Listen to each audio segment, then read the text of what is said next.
negeri, sampai di negerinya di Indonesia, Jakarta, dipikirnya oleh dia Ramadan masih esok lusa. Ternyata di saat datang di bandara, semua orang sudah puasa. Akhirnya dia tidak mengetahui, karena di perjalanan 24 jam di pesawat, seperti kita dari Yaman ke Indonesia 12 jam di pesawat, tidak diketahui apa yang terjadi. Maka sampai di bandara, di negerinya, dia dalam keadaan orang berpuasa, boleh dia meniatkan puasa di siang hari, masuk kepada keumuman adillah la yukallifullahu nafsan illa wus'aha. Dan juga di dalam surat Al-Baqarah juga, la yukallifullahu nafsan illa wus'aha, laha makasabat wa 'alaiha maktasabat. Dan juga ucapan Allah, la yukallifullahu nafsan illa ma ataha, di dalam surat At-Talaq. Maka tidaklah Allah memberikan kepada mereka suatu pembebanan illa ma ataha, kecuali yang mereka mampu untuk mendatanginya, untuk melaksanakan kewajibannya. Maka dari 3 ayat yang kami sebutkan ini menjadi pendalilan tentang al-masyaqqah tajlibu taisir, perkara yang sangat berat bagi hamba untuk tidak mampu melaksanakan kewajiban, maka boleh untuk diberikan rukhsah. Dan adapun pendalilan yang khusus, penulis menukilkan hadis atau athar. Kenapa dikatakan athar? Karena dia dari athar tabi'in, bukan dari hadis yang marfu kepada Nabi, dan bukan hadis yang mauquf kepada sahabat, tetapi kepada tabi'in Umar ibni Abdul Aziz. Maka disebutkan di dalam matan, qala Abu Bakar Abdullah ibnu Muhammad ibnu Abi Syaibah, diriwayatkan oleh Imam ibnu Abi Syaibah bernama Abdullah ibnu Muhammad, haddatsana Waqi' an Sufyan an Abdul Karim an Umara ibni Abdul Aziz qala ana qauman syahadu ala hilal Ramadan ba'da ma asbaha annas faqala man lam yakul falyatim saumahu wa man akala fala yakul baqiyata yaumihi. Maka telah terjadi di zaman Umar ibni Abdul Aziz, dan dia seorang tabi'i, nanti akan kita bahas. Dikisahkan bahwa di suatu pagi yang mana di pagi itu masih belum jelas terlihat hilal atau tidak terlihat hilal kemarin. Dohirnya sudah 29 Sya'ban. Berusaha untuk melihat dan belum disimpulkan, belum diumumkan. Ana qauman syahadu ala hilal Ramadan. Maka di zaman Umar bin Abdul Aziz, di pagi harinya diumumkan bahwa orang-orang yang berada Badu terutama melihat, ternyata hilal itu terlihat. Namun khobar kepada Umar bin Abdul Aziz, kepada pemerintah di kota, terlambat datangnya. Ba'da ma asbahan nas, setelah pagi, bukan khobarnya sampai di malam hari.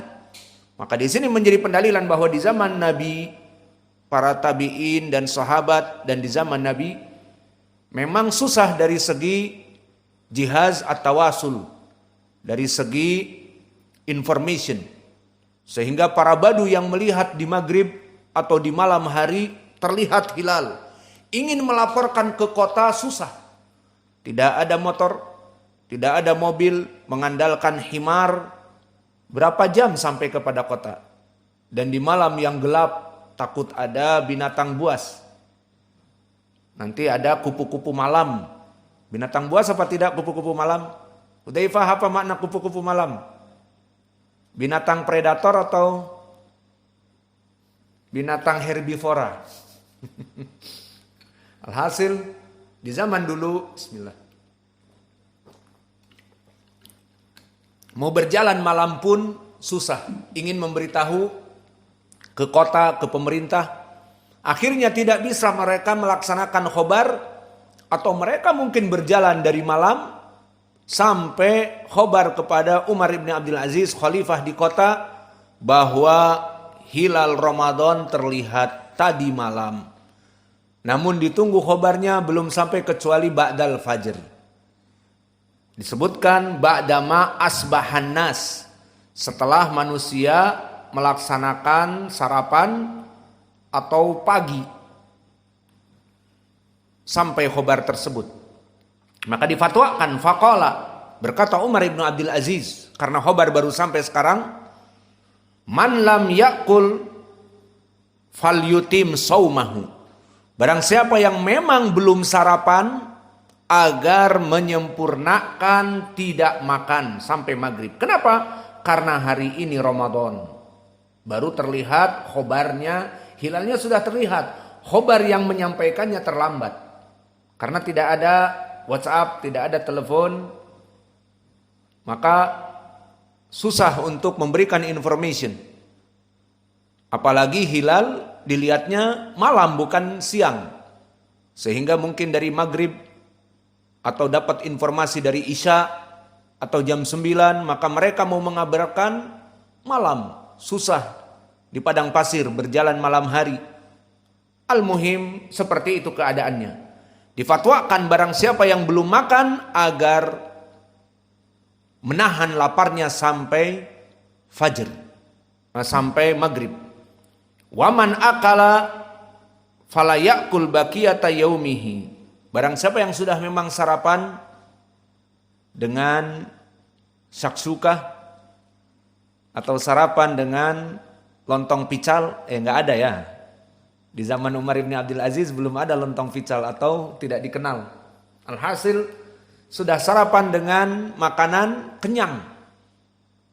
Ya, alhamdulillah sarapannya jam 9, jam 8 dikabarkan untuk melanjutkan kepada maghrib. Tidak boleh makan siang ataupun makan sore, yang jelas harus berpuasa. Maka kasus ini adalah hadis yang sahih kepada Umar ibn Abdul Aziz. Yang mana kisah ini diriwayatkan oleh, tadi kami sebutkan, Ibnu Abi Syaibah, dan diriwayatkan Abdur Razak juga. Dua musannaf Ibnu Abi Syaibah dan musannaf Abdur Razak adalah dua kitab yang sangat mulia, di mana kitab ini banyak sekali athar dari para sahabat atau tabi'i atau itba'ut tabi'in. Contohnya athar Umar ibn Abdul Aziz di dalam dua kitab ini. Maka semua sanadnya bertumpu kepada Sufyan dan dia Ats-Tsauri, imam. Tidak butuh lagi untuk dibahas. Dari Abdul Karim Al-Jazri dari Umar ibn Abdul Aziz. Maka Umar ibn Abdul Aziz ma'ruf, imam. Lalu siapa Abdul Karim Al-Jazri? Abdul Karim Al-Jazri, Abdul Karim ibni Abdul Malik, Abdul Karim ibni Abdul Malik Al-Jazri, Abu Sa'id. Maka dia rawi yang disikohkan oleh Abu Hatim, Abu Zur'ah, Abu Isa At-Tirmidzi, dan juga An-Nasa'i. Dan bahkan Imam Ahmad mengatakan siqatun sabtun. Dan Sufyan ibnu Uyainah pun memujinya siqatun radiyun. Dan Ali ibnul Madini mensikohkannya, dan Muhammad ibnu Sa'ad Al-Waqidi juga mensikohkannya, dan Ibnu Ma'in kadang-kadang mensikohkannya, dan di riwayat yang lain mendhaifkannya. Yang jelas dia rawi yang sikoh. Maka Sufyan Ats-Tsauri sanadnya meriwayatkan dari Al-Jazri, Abdul Karim ibni Abdul Malik, rawi yang sikoh. Maka Sufyan sikoh, imam, dan Abdul Malik dan Al-Jazri, Abdul Karim ibni Malik Al-Jazri sikoh, dan Umar ibni Abdul Aziz sahibul kisah juga imam. Maka athar ini athar yang sahih. Maka di sini syahidnya, fi hadal athar yubayyin lana bi anna salafana as-salih kanu yastambituna ala ana hada din yubna ala taisir. Faman lam yanwi asyama Ramadan minal lail bil jahl au bil khata falyanwu bin nahar ma fi muskilah. Maka di sini at-taisir diberikan bagi mereka orang-orang yang tidak mengetahui kapan masuknya Ramadan untuk niatkan Ramadan di siang hari. Maka athar ini athar yang sahih. Maka selesai dari permasalahan yang kelima, yang mana intinya ruhi saliman jahula biduhulihi an yanwiya minan nahar, diberikan rukhsah bagi mereka orang-orang yang tidak mampu untuk meniatkan di malam hari dikarenakan safar, dikarenakan tadi kisahnya, kalau kisah Umar ibn Abdul Aziz adalah terlambatnya pemberi khobar ke Madinah, sehingga penduduk Madinah dan khalifah menunggu dan menunggu, tidak ada khobar, tidak bisa dipastikan, yang jelas juga tidak salat tarawih. Maka khobar datang di pagi hari, difatwakan yang sudah terlanjur makan berhenti, laksanakan puasa. Yang belum makan ya sudah terlanjur basah, ya sudah mandi sekali. Terlanjur belum makan, puasa sekalian tanpa sahur. Seperti itu difatwakan.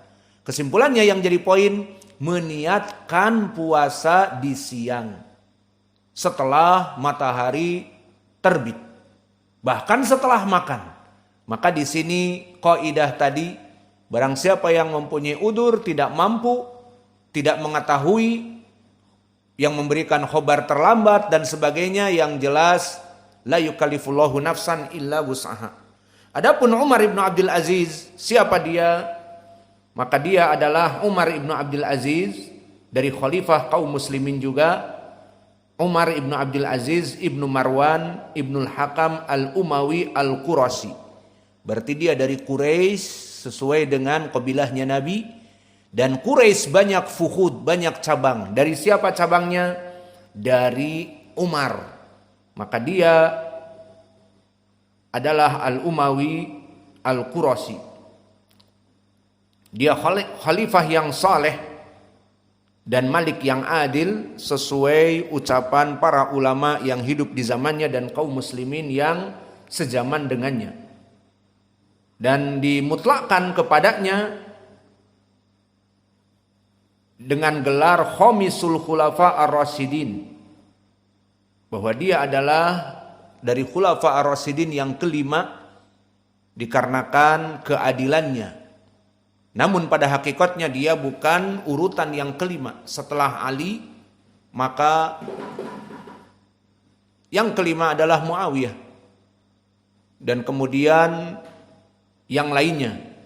Namun disebutkan oleh para ulama sebagai Khalifah Ar-Rasyidin yang kelima dikarenakan mendekati kepada keadilan mereka para Khulafa Ar-Rasyidin yang empat.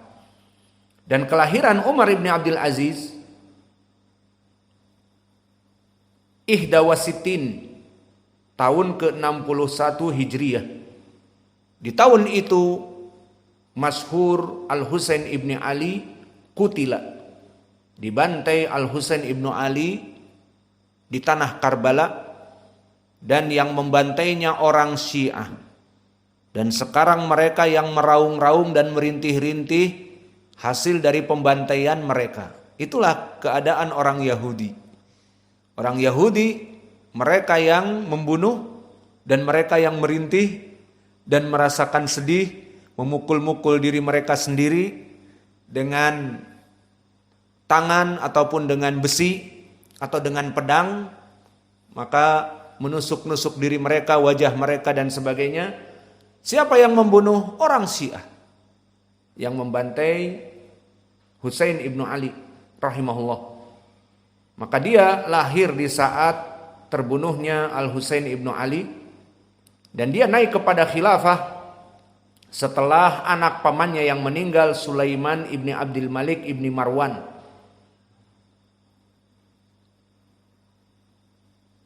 Dan khilafah yang dia pimpin pada saat itu tidak panjang. Namun karena dia seorang alim, ahli ibadah, dan juga seorang yang warok, maka disebutkan seperti Umar, maka dia hanya memimpin sanatan wanus, 2 tahun setengah saja, seperti wilayah yang dipimpin oleh Abu Bakar As-Siddiq.